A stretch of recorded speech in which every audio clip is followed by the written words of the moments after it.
Hi guys, thanks for joining me again. We're talking about the preparation for the coming season, and in the previous video I talked a little bit just about the general overview and what I learned from last season. Now I'm going to start getting into, over the next few days, a series of videos detailing what I'm going to be doing, planning for the future. Today what I'm going to talk about is really just more or less what are my goals for the coming year and what is the play style and equipment that I'm going to use to help me get towards those goals. So first off, what are the goals that I've got? And this is again something that you yourself every year probably should, it would be a good idea I think to set some goals. They always talk about having goals as a short-term, long-term type focus. I think for table tennis, okay, you could say a long-term focus for table tennis would be maybe saying in 5 years' time I want to be top 10 in Australia, I want to be top 10 in America, or the best in my state, or something like that. So long-term is something that's going to take probably, I think, more than a year to accomplish. So you know you're going to have to come back year after year to keep working it. That would be your long-term. I think it's probably healthy to have that as a long-term goal somewhere in mind, a destination. Not necessarily just a level of play saying I'm going to play at this level, but something concrete so you can say, well, I want to win my local state open, the main tournament for the year. I want to be the number one in my state. That's a good concrete long-term goal. In the short term though, I think I find personally, rather than saying I want to win this tournament or I want to be the number one for this year, I think I find in the short term relating my goals more to my level of play works better for me, because what it does is it takes a little bit of the pressure off every tournament, every competition to try and win that one and win that one and win that one. Because unless you really are 2 or 3 levels better than everybody else, you're not going to win every tournament. Other people are going to have their good days and you're going to get beaten. And if you then are the sort of person who then gets very discouraged from that and lets that set you back, then having a specific goal to say I'm going to win the next tournament in a month's time, that may do you more harm than good. And that depends on your particular temperament. And it also depends on how much time you have to prepare.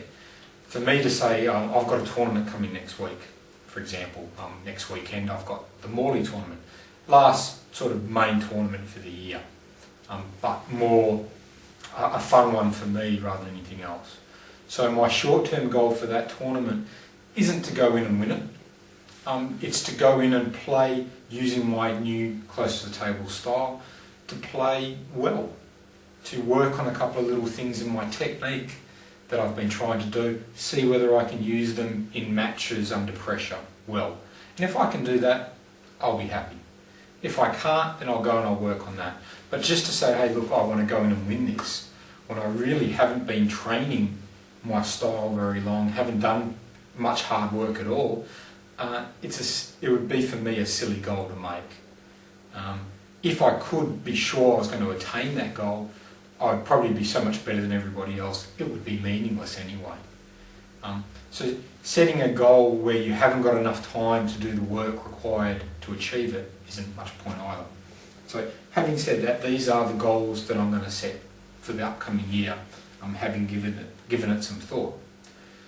My year is really basically an off season until about February, and we have our first pennant season, which is the lead up to the main pennant season. Our first pennant season, called Summer Pennants, runs for a couple of months, February to March. April sees the start of our main competitive pennant season and our most important tournaments, leading up into the finals around about August. And for me, I have 3 big tournaments of the year. There's the Australian Open in roughly early July. There will be the State Open, our local State Open, which is our big local tournament for the year, which is usually somewhere late July, early August. And this year for the first time, or this coming year for the first time, in October, I'll have my veterans, the over 40s and above, for Australia, the Australian veterans to aim at. So what I have is basically I have 2 pennant seasons to use as part of my preparation. I have our local tournament scene, which starts around about late January and runs a tournament every month or so, leading up to what are basically my goals, and these are what I'm hoping to do in the coming year. So my preparation is going to be on a local scene. I would like to be dominant in the local scene. I don't think necessarily saying I'm going to win every tournament is realistic or a healthy goal. But what I want to be is I want to be up there competitive in every tournament. I want to play using my style very well, so I'm looking to do that. I'm use these local tournaments to springboard me towards basically these 3 bigger tournaments. The Australian Open in early July, our State Open, which is always a week or two after, there seems to be a week or two after the Australian. So they are kind of bundled together to a certain extent, and the Vets in October. So that's where I'm going to be leading up to. So my local goals are basically, I want to be dominant, I want to be working on my style, leading up to getting my style better tuned, learning more about playing close to the table, getting all that comfortable and in my head, so that by the time the Australian Open runs around in July, I'm ready and sharp and ready to go. So, but yeah, my goals would be, I would like to be, I'm not going to try and aim, in the past I've tried to aim for a top 10 in the Australian Open. That's getting tough, and you know, I don't really know with this style how viable that could be. It might be a bit of a pipe dream, it might not. So what I'm going to be looking for is I want to be competitive with these guys.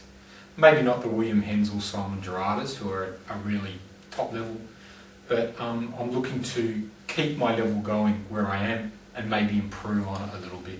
And if that can take me towards the top 10, that's great.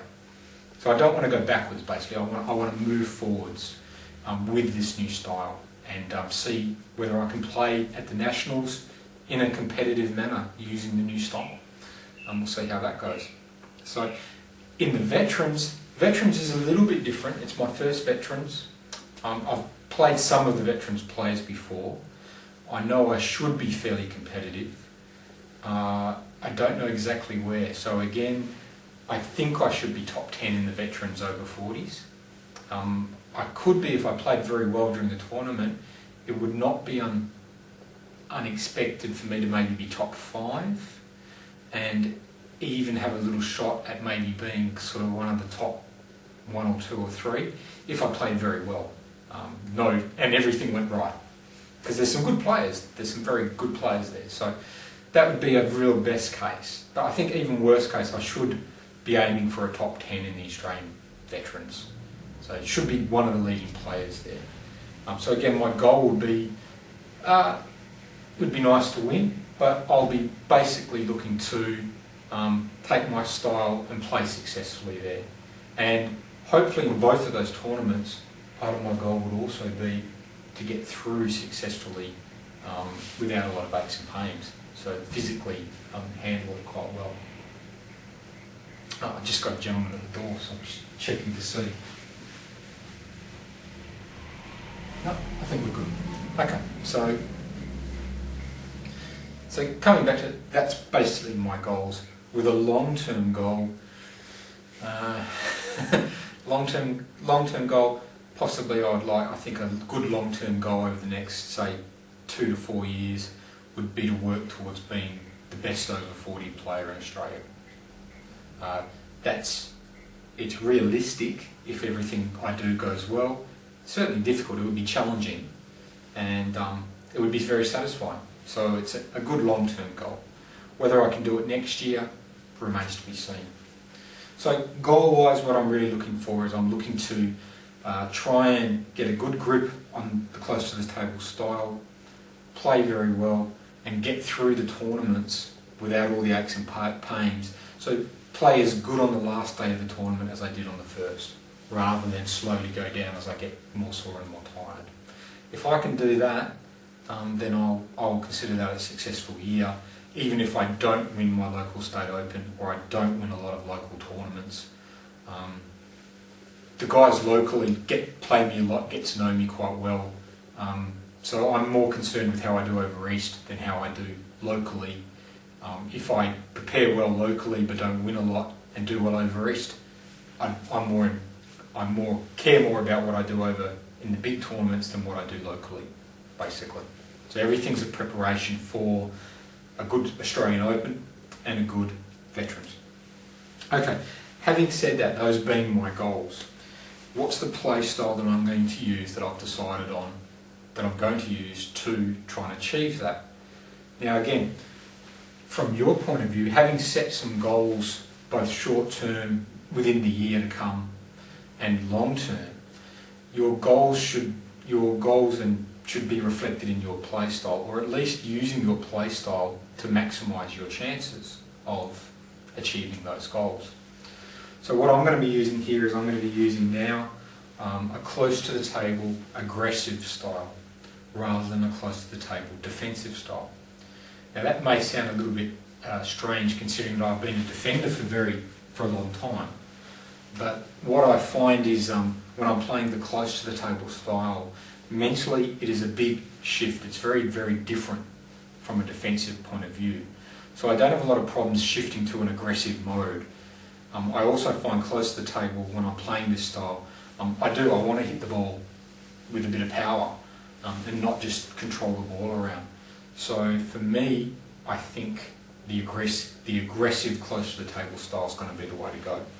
And by aggressive, what I'm talking about there is not necessarily trying to whack the hell out of every ball madly and just waving my bat at everything, but having a good aggressive plan in mind to maximise my chances. So how that's going to work is I'm going to be looking for good tight serves that are hard for my opponent to get in on. I'm going to be looking for those serves to set up either my forehand or attack straight away to get in with the power and open that up.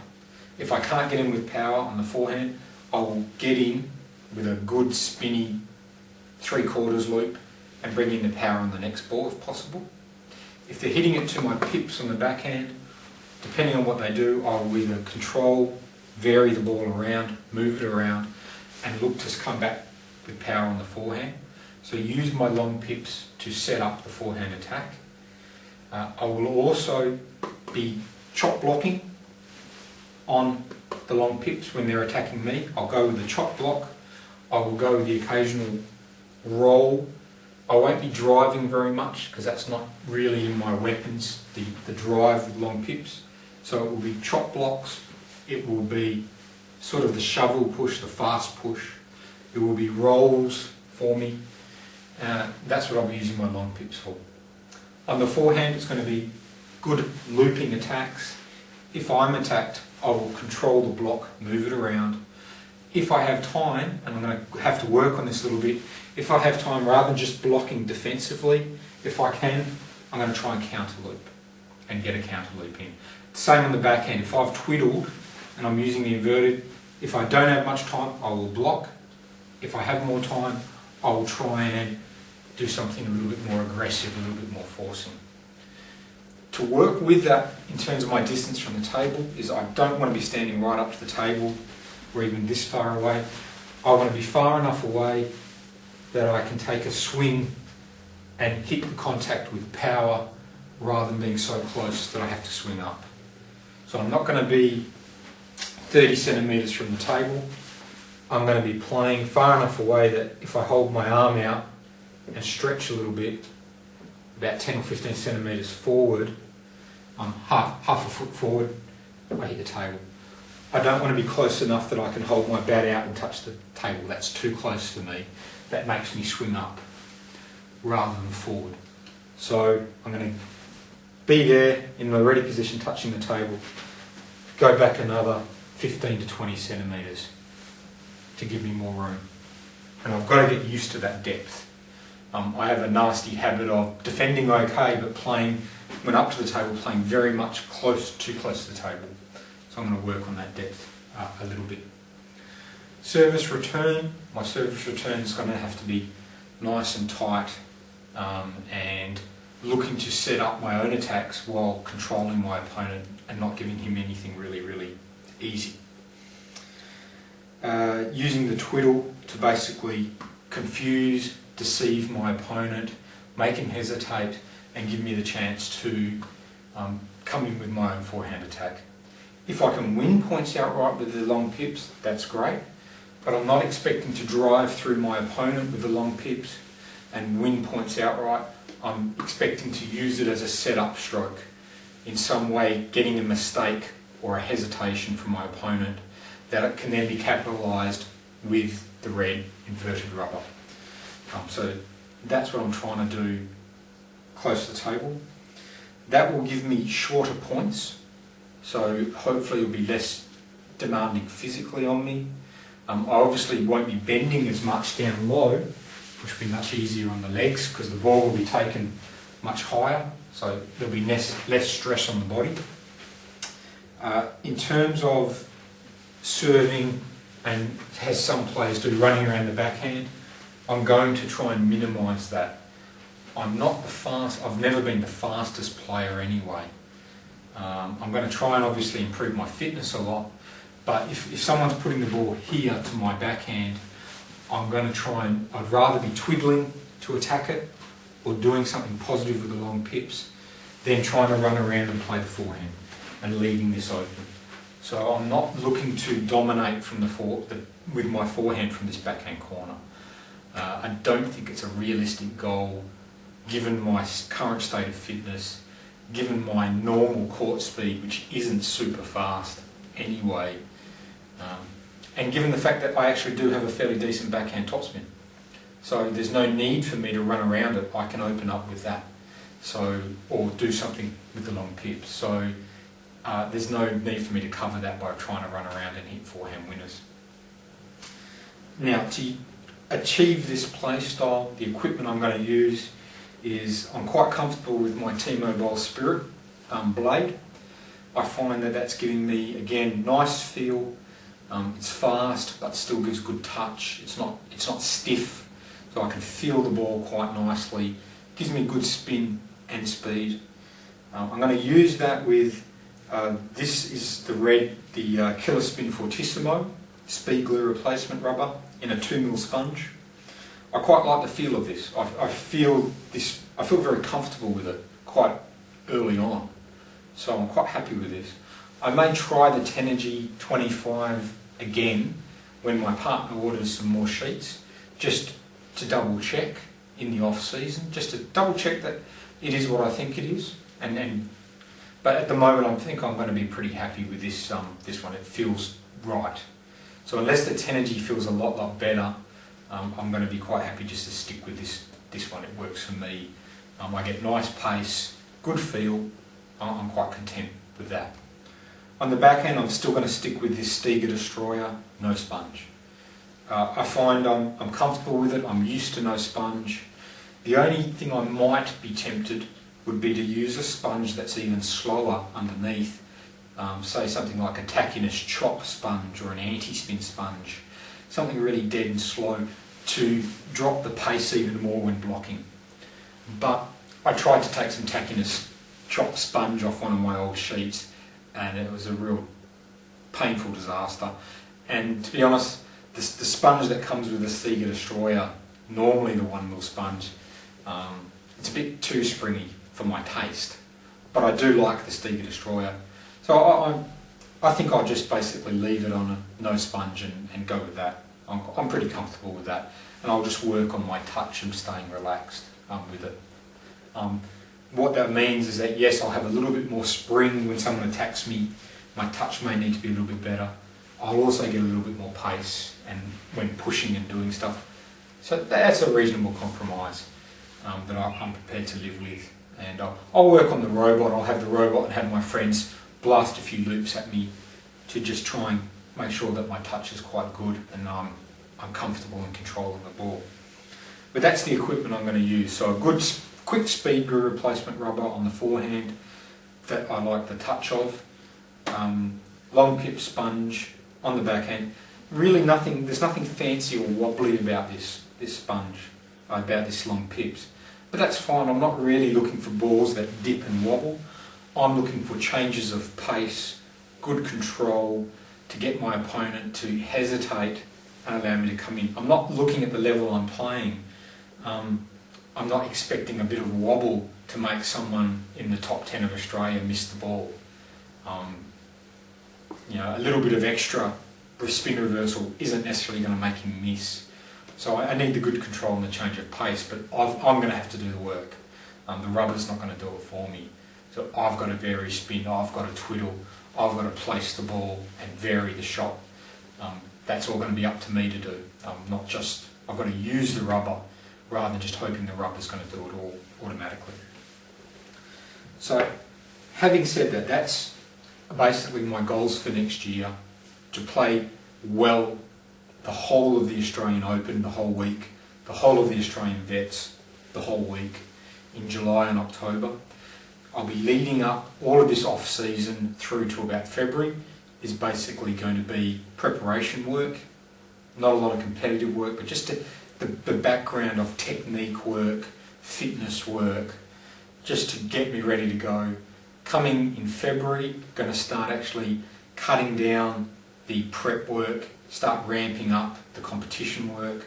So by the time I hit June, I'm going to be doing a lot of competition work and hopefully won't need a lot of prep work in terms of technique fixing or anything like that, tactical fixing, because I will hopefully already be there.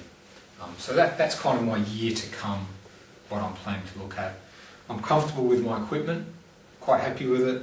As I said, I'll probably try the Tenergy somewhere in the next 3 or 4 months, just because really it's so popular. So I just want to double check that my first impressions where I didn't like it very much, that I'm not wrong. So I'll give it another go. If I still don't like it, I'm really happy with the Fortissimo. I'll stick with that. So I think I'm pretty set equipment wise. I know where I want to play, I know what I want to do, and now what's going to be from here is basically I've got to sit down, work out how I'm going to try and train in the months to come to make all that happen, to bring it together. And those are the videos that I'm going to be bringing to you in the next few days, basically outlining my training plan for the months to come. How am I going to train off the table? What on-table training am I going to do? Why am I going to do it? How does it fit into my overall game? And what's going on with it, so that when competition starts, I'm ready to hit the blocks and do well. So that's what will be coming in the months to come. It's what I'll be doing in the months to come, but I'll outline it for you over the next 3-4 days. My plan, and you'll be able to see really how a lot of this theory of planning it gets put into practice. And then in months to come, I'll outline the feedback of this is going well, this is not going so well, this is what I'm going to do to try and fix it, and just keep you updated basically on the progress of what I'm doing, how I'm doing it, why I'm doing it, whether it's working, and hopefully next year I feel pretty good. I'm quietly confident that I can have a good year next year. I don't feel like I've lost a lot in terms of my level changing this style. I think I've got a lot of room for improvement. I have said this before, so it's not the first time I've said it, but I think I really do feel that I've nailed down the reason why my forehand power on my forehand has always been poor. I really feel this waist turning from the waist and legs is the key for me to generate that good pace. The 3 or 4 training sessions I've had seems to confirm it. So I'm pretty quietly confident that I can have a pretty good year, both locally and at the Nationals. I got a good idea of how to do my training. Now that I'm not sort of bending a lot, I'm quite nicely injury free. The reflexes still seem okay, and mentally, motivation wise, the change in style is keeping me keen. It's refreshing and it's fun. I'm enjoying my table tennis. So all signs so far point to it being hopefully a good year. How good? Well, we'll find out. But in terms of if you've got your year coming up or you're halfway through a year, it may be a bit difficult to set a lot of long-term stuff or short-term stuff if you're in the middle of something. But setting your own goals, your goals and when they're timed, are what are going to allow you to basically say, look, what's realistic given this time frame? Goals give you something to work towards, they should be encouraging you, they shouldn't be so easy that they're not a challenge, but not so difficult that they're almost impossible. And depending on the type of personality that you are and how you deal with setbacks and failures,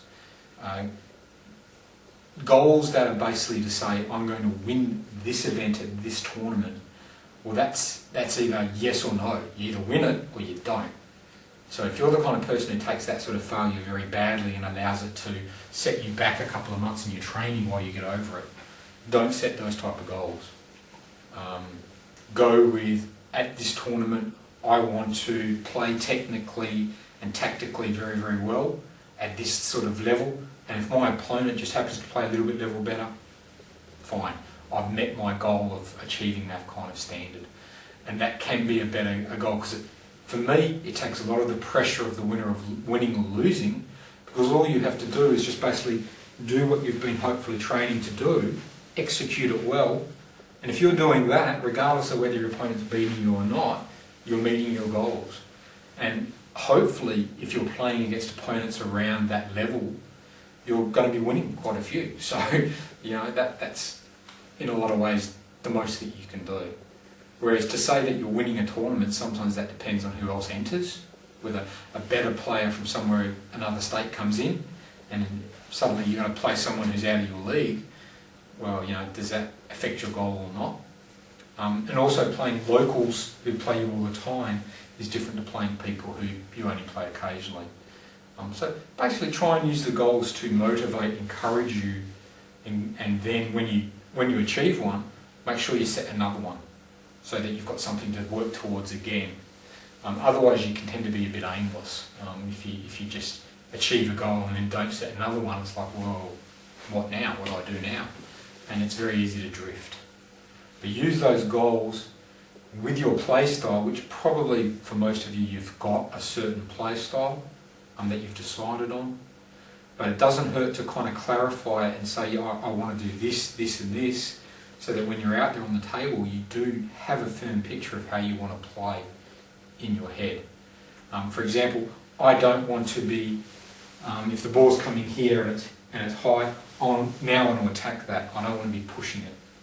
If I loop and my opponent counter loops, I don't want to go all the way back and start counter looping and have to chop on the backhand with the pips.